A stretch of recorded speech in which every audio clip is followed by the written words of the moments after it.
So welcome to another unboxing video from theplayersaid.com. My name's Alexander, and today we're taking a look at Close Quarter Battles Waterloo from Lock and Load Publishing.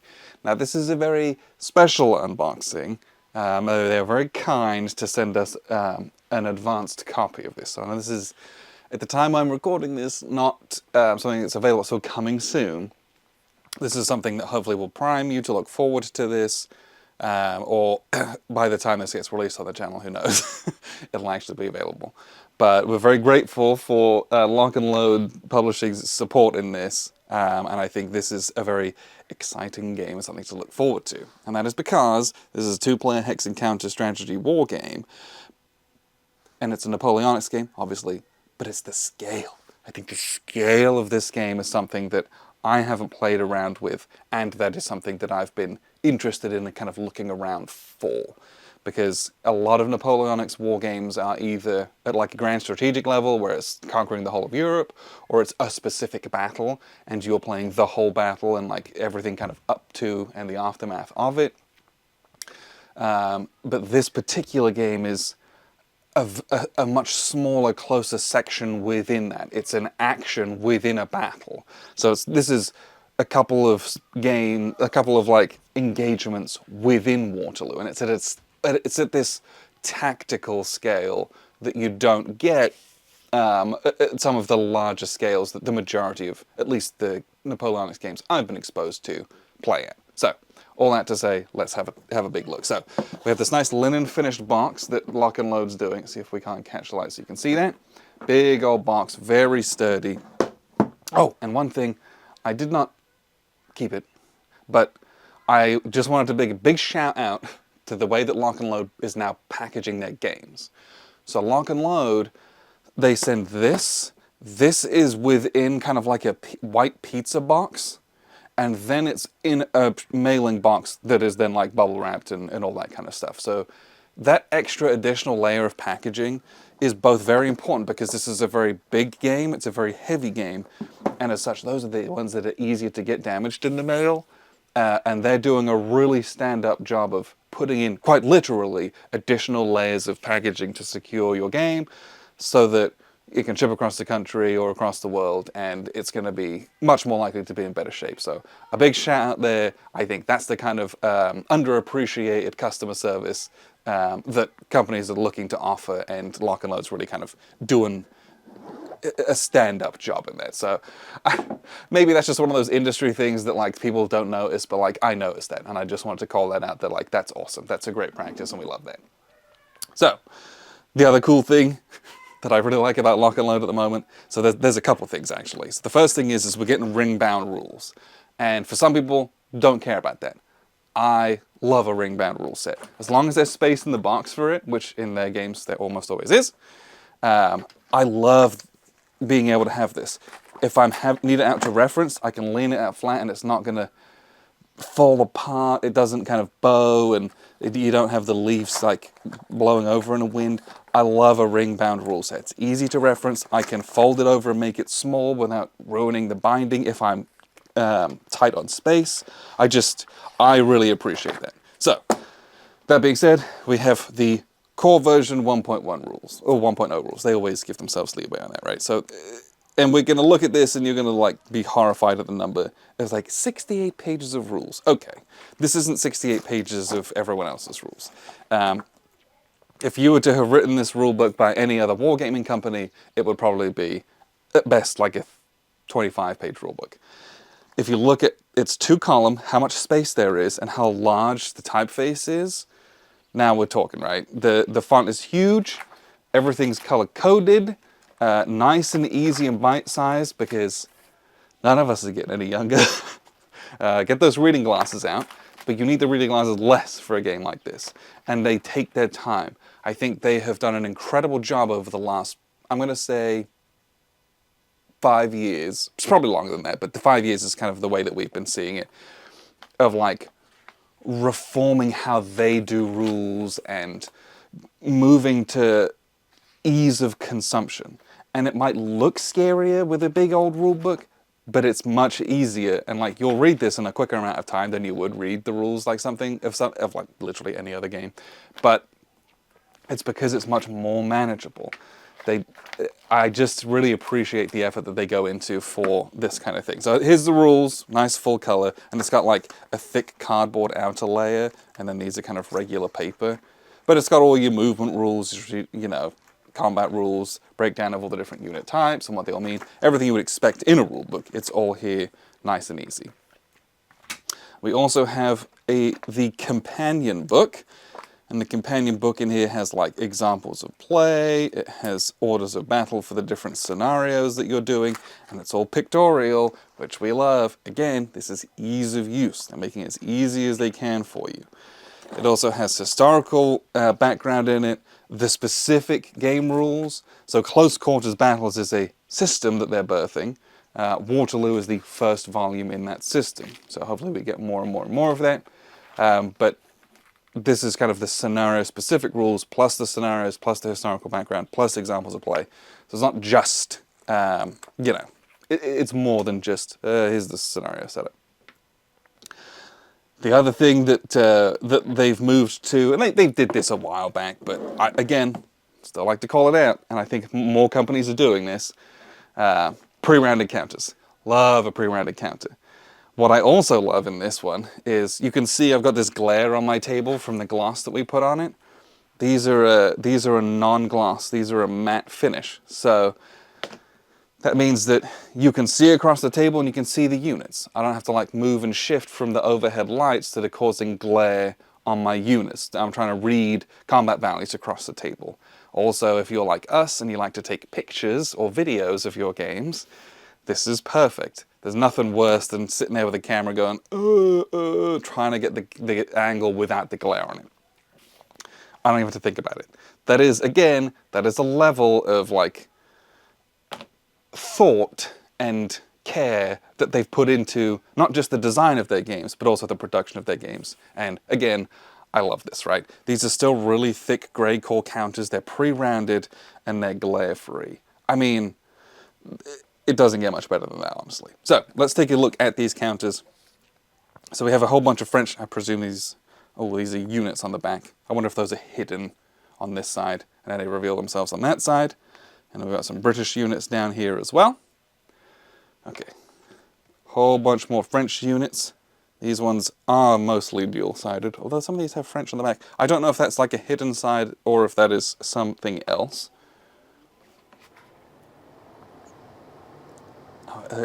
Looks like these kind of black and grey ones are these Prussians. Yes, that'll be Blücher, right? It's Waterloo. And then we've got British troops. Whole bunch more French guys. And then we have some markers over here. There's a whole bunch of different markers. I think it's really interesting, as I'm curious to see how these kind of work, because these are circular markers, and they're all dual-sided with different, you know, formation types in them, ammunition levels, action completed. But then we also have these hex markers, which are going to be, I presume, a very similar size to the hexes on the maps.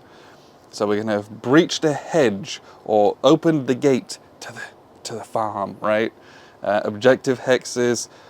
I love a hex-shaped counter because I just think it conforms nicely onto the map. If you have a hex-based counter, and you put square markers on, you can still see, hey, here's the red edges. That's one of the victory hexes, right? And then lastly over here, we have a bunch of more of those ammunition and morale and action completed markers on here as well.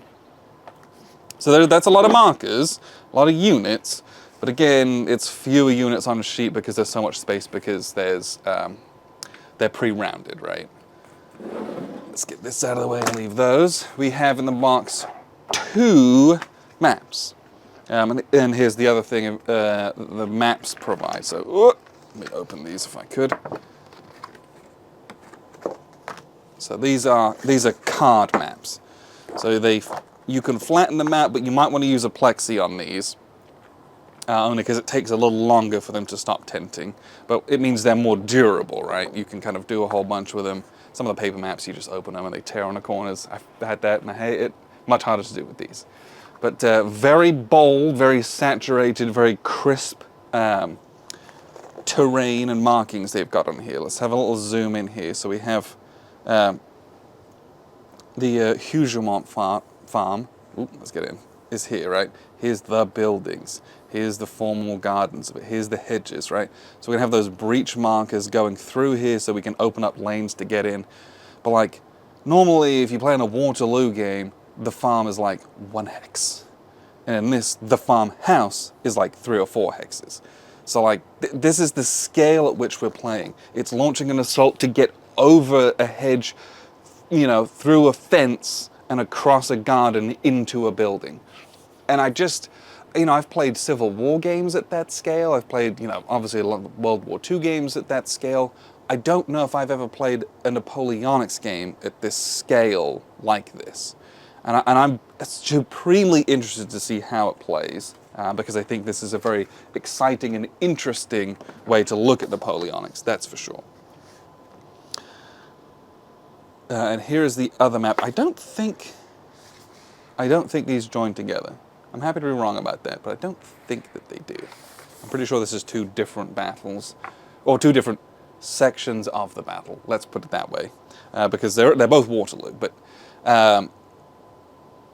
yeah, that's La Haye-Sainte, which I just think, again, I'm very, very interested to see what it's like at this close quarters playing this. So it reminds me a little bit, totally different system of something like Into the Whirlpool from Blue Panther, which is the Battle of the Wheatfield, which is like 1 engagement. It was a major engagement, but it's 1 engagement within 1 day, within 1 section of Gettysburg. And this is what we're getting with this.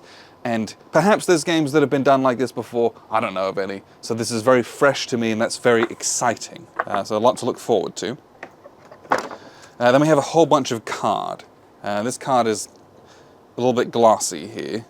So we have actions. So we've got ranged combat actions and move actions.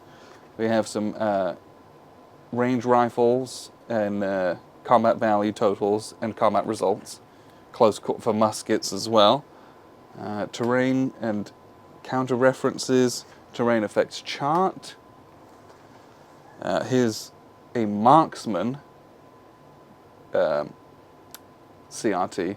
Lots of different CRTs. Artillery CRT. And then we have our actions summary. That's single-sided. Infantry squares French. Infantry squares Anglo Alliance, single-sided. We have our melee difference and results. Oof, that's going to be brutal, single-sided. Morale checks outcomes summary. And then another sequence of play here as well. Lots of single-sided played, so these maps aren't massive, so we'll be able to have a bunch of these out if we've got any kind of sizable table, which is nice. Here, let's get some of these out here so we can kind of see. Yeah, lots of blue units, lots of red and black units on here. It's going to look great.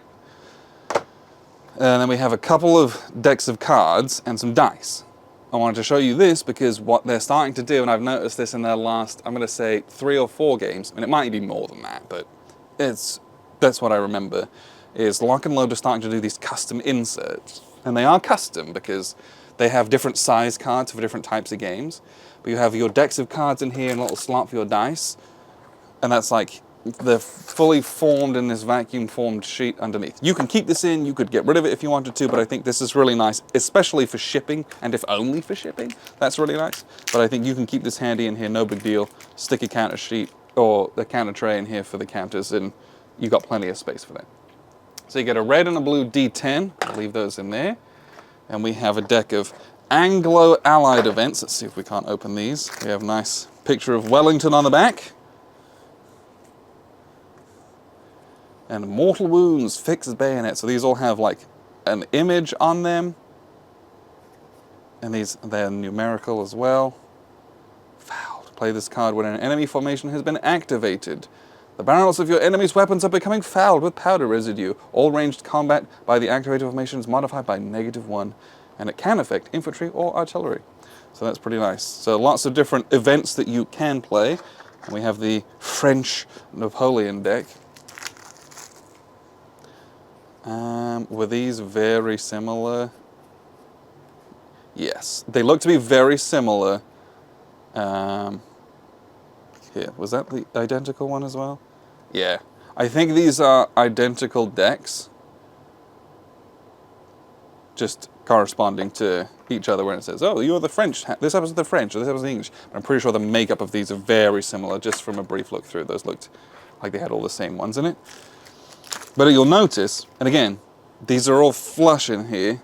Look at how thick this deck is, look at how thick this deck is. They all fit flush in. That's why when we say this is custom, they didn't just use, any other company would have just had 3 different wells that were this size and you just have space in them. They did not do that. They went that extra step, and again, that's pretty cool.